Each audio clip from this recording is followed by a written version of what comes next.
بسم الله الرحمن الرحيم. السلام عليكم. فيديو جديد واخبار جديده لنادي الزمالك والشغل الشاغل وحديث الساعه ومشكله صلاح مصدق والحل والامل الاخير لحل المشكله والكارثه بتاعت صلاح مصدق. حد يقول لي في فعلا حل وفي امل للمشكله دي ولا هي حاجات احتمالات؟ لا، في امل قانوني حل وحيد ان شاء الله هنقول لكم عليه النهارده ونتناقشوا فيه النهارده. ايه هو الحل ده؟ الاول عايزين نعرف يعني ايه كارثه القيد التاديبي. يعني ايه قيد تاديبي في الاساس؟ قيد تاديبي دي حاجه بتطلعها الفيفا للانديه اللي عندها مشاكل مع لاعبيها. باختصار، انديه اتعاقدت مع اكتر من 4 لعيبه في خلال سنتين واللعيبه دي اتفسخت التعاقد من طرف واحد، من طرف اللاعب يعني، وطلعت بالاوراق والمستندات على حق. ودي اساسا اول كارثه، محدش بيتكلم في النقطه دي. ده معنى إيه؟ انت متخيل نادي بحجم نادي الزمالك كل شويه لعيبه تطلع هي الصح والنادي الغلط، هي الصح والنادي الغلط؟ فدي كارثه.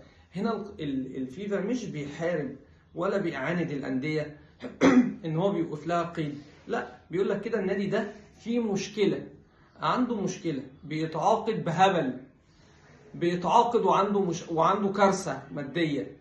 فاحنا بنقول له لا، ستوب لمده فترتين قيد، يعني سنه، لحد ما تسدد اللي عليك. فبالتالي لما تيجي تتعاقد مع لعيبه بعد كده تبقى قد ايه التعاقد بتاعك. فاصلا الفيفا بيعملها عشان يلحق الانديه.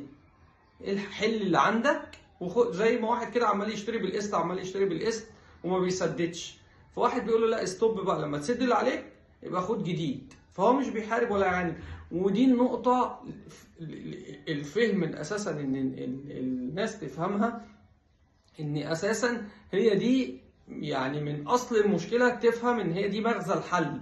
بمعنى لما الفيفا تلاقي ان النادي ده لا، انا ما عنديش مشاكل ماديه ولا حاجه، انت عامل لي قيد تاديبي عشان نفكر ان انا الدنيا متكعبله معايا و الحاجات دي، ده المعنى الاساسي. لان في الاساس الفيفا في الاساس مش عايز اوقف قيد على حد، انا عايز الدنيا ماشيه والكره ماشيه واللعيبه ماشيه، بس تبقى قد التزامك كنادي. لا، طب فهنا يجي بقى الحل اللي احنا بنقوله، الحل الاخير والامل الاخير. اول حاجه، يعني اللي تابع المكالمة بتاعت وكيل اللاعبين الزملكاوي محمد سالم، لما قال ان الجواب الفيفا بعتت للاعب صلاح مصدق ان عندك مشكلة ان احنا نلغي القيد، رأيك ايه في ان احنا لو لغينا القيد التأديبي دوت على نادي الزمالك؟ ليه قالوا له كده؟ عشان يشوفوا مدى درجة الحل بين الزمالك وبينه وصلوا لايه. فلما يقول لهم ما عنديش مشكلة، معناها الزمالك سوى معاه، معناها الزمالك حل. فمعنى ان الزمالك حل وسوى، يبقى بقى بالنسبه للفيفا قادر يسدد التزاماته. بما انه قادر يسدد التزاماته، يبقى احنا ممكن، وهي اول مره تحصل او حصلت على الزمالك قبل كده في مشكله اللاعب الناشئ حسام اشرف، لكن انت لا، انا خلاص الدنيا حلت معاك، انا ينفع احل لك.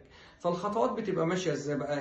هنا وكيل اللاعبين محمد سالم قال لي مش بس مجرد جواب بيتبعت ويقول انا ايه، انا ما عنديش مشكله، لا، هنا قال في حاجات ما ينفعش تقال على التلفزيون، وهي عباره عن ثغرات قانونيه.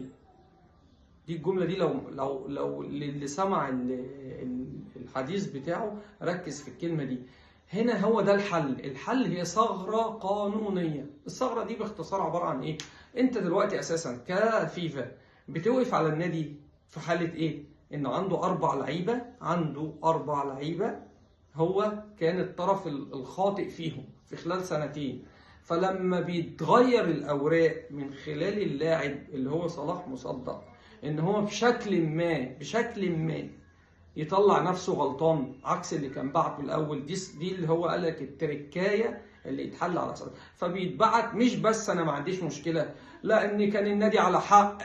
فانت كده كفيفا هنا الزمالك بيستند ان لا، ده انا حتى لو هعمل اطبق اللائحه عليه زي ما بيقولوا، ان ده نادي عمل مشاكل في 4 لعيبه، لا، اللعيب ده انا هشيله اصلا، ده طلع الزمالك صاحب حق معاه. وهو طبعا اللعيب هيطلع نفسه غلطان عند الفيفا، مش مهم، مش فارقه معاه، المهم معاه فلوسه. لو خد فلوسه عايزين نقول انا غلطان هقول انا غلطان. فهنا بيتبعت، طبعا انا بتكلم بالبلد لكن هو بيتبعت بشكل رسمي. هنا انا بقول إن بشكل معين ورق بيترتب مع المحامين بيتبعت للفيفا. فهنا اتعدت قضيه مصدق، ده الشكل القانوني اللي هيتبعت بيه بناء عن ايه؟ ان الزمالك يحل مع اللعيب. هنا الزمالك بقى جاي بيحسبها وبيشغل دماغه. طب انا راجل كان كل اللي عليا 60,000 اديته منها 20، اساس المشكله اديته منها 20 باقي عليه 40. طب انا هديك سنه كامله، السنه اللي كانت ليك السنه الكامله بحوالي 200 مثلا 250 الف جنيه خدهم، 250 الف دولار خدهم، مش مهم السنتين. قال لهم ما فيش منه الكلام ده، انا راجل معايا حكم نهائي ب 880 اجي اسيب لك ليه الفلوس دي؟ لا. طب عايز ايه؟ انا عايز نص الفلوس 400,000 على الاقل دولار، طبعا بالدولار 400,000، والتانيين كمان شهرين. فبدأ هنا شد وجذب. اول خطوه عملها ايجابيه اللعيب انه بعت للفيفا انتظروا مني ايه؟ اجلوا لي المده. فالفيفا قال له خلاص هنأجل لك بس اخر ميعاد معاك ترد علينا يوم الثلاث. يوم الثلاث اللي جاي ان شاء الله. يكون في خلال اليومين دول النادي توصل مع اللاعب لتسويه نهائيه وصيغه فيها التركايه اللي تساعد نادي الزمالك ايه؟ يحل بيها المشكله. زي ما مين عمل قبل كده، زي ما انديه عالميه ياما، ريال مدريد ونادي الاهلي السعودي وانديه ياما. يبقى في حل؟ مفيش حل. في حل. اول حل ايه؟ ان اللعيب بيبعت بصيغه قانونيه معينه للفيفا تبينه بشكل ما ان الغلط كان عنده والحسابات كانت فيها مشكله غلط عنده، ويبدا نادي الزمالك يحل مشكله صلاح مصطفى. في نقطه تانية بقى ودي اهم حاجه احنا عايزين نقولها في الفيديو النهارده، الثلاث لعيبه التانيين. الثلاث لعيبه احنا دلوقتي حلينا صلاح مصدق، دي اهم نقطه بقى عايز الناس تاخد بالها منها، محدش بيتكلم فيها. انت حليت صلاح مصدق، عندك كام؟ ما احنا قلنا 4، مالناش دعوه بال 18 دلوقتي اللي فيهم مشاكل، احنا بنتكلم في 4 فيهم نزع من طرف واحد يسببوا خط تأديبي. فاحنا حلينا مع واحد، قال مش انا او انا غلطان، لسه عندنا ايه؟ 3. طب لو جه عليهم رابع غير صلاح مصدق هتاخد خط تأديبي ومالكش حل. طب هل في احتمال ناس تيجي؟ مين؟ سامسون، اكينيولا، ومين؟ وعبد الحميد معالي. مين الاربعه الاول؟ زي ما قلنا علي فرج، مشلاك، ونضاي، والرابع كان مصدق. عند دلوقتي احنا حلينا مع مصدق، عندنا الثلاثه لسه ما اتحلوش، علي فرج، اسمه ايه ده، عمر فرج، ونضاي، ومشلاك. طب لو جه عليهم رابع غير مصدق تلاقي نفسك ده انا لسه حلل امبارح مع مصدق، يجي لك التأديبي تاني. فهنا انسى، قفلت ضبه ومفتاح. يبقى لازم مجلس الاداره يعمل ايه؟ لازم يحل صلاح مصدق، ولازم حاجه من اتنين، يا يحل سامسون اكينيول وعبد الحميد معالي قبل ما يبقوا احكام زي التانيين، يا اما يخلص عمر فرج ومشلاك، فتبقى عدد القواضي اللي من طرف واحد دي شبه مش موجوده. انا دلوقتي ما بتكلمش على القواضي ال 14 اللي كلنا حافظينها واللي قبل يناير، اللي قبل لحد اخر 3، ما بتكلمش على دول كده كده لازم يتعملوا عشان الرخصه الافريقيه والكلام ده. انا بتكلم على اللي تجيب كارثه القيد التأديبي، الثلاث لعيبه دول ومصدق الرابع. احنا واقفين هنا، في مين تانيين جايين؟ في 2 تانيين جايين، 2 تانيين جايين عشان الكلام واضح. الاثنين هم عبد الحميد معالي واكينيول. لو بقوا نهائيين يبقى دول هيجيبوا كارثه قيد تاني. طب لو دلوقتي احنا في القيد التأديبي ودول جم واحنا لسه ما حليناهوش، يتضاعف التأديبي، يتضاعف بقى الخصم نقاط من الدوري اللي جاي، يتضاعف لاكتر من كده 3 فترات قيد.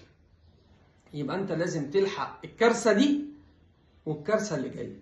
الحل في الكارثه دي زي ما قلنا، والحل الوحيد هو انك اثبات حسن النيه رقم 1 مع صلاح مصدق، تقفلها معاه وتخليه يبعت بثغره بشكل معين يحل الثغره القانونيه دي، ادي 1. 2 تلحق ان الكارثه ما تجيلكش تاني من خلال ال5 لعيبه دول، عبد الحميد معالي، اكينيولا، عمر فرج، مشلاك، نضاي. لازم على الاقل تبقى حالل منهم 3 كمان، وبعدين تبدا بقى ايه تفكر في القواضي اللي هم ال 14 اللي اتحل منهم 3، فاضل 11، تبدا تحل دول قبل ايه، قبل الشهر ما يخلص. يا رب كده يكون الكلام واضح والفكره وصلت، وان شاء الله ان شاء الله القصه تتحل باذن الله على خير، ونحل ان شاء الله مشكله صلاح مصدق على خير باذن الله، وان شاء الله الزمالك يعدي من المشكله دي والدنيا كلها تتفتح ونعرف نجيب لعيبه، واحنا بنقول يا رب، لسه بنقول الف مبروك على الدوري.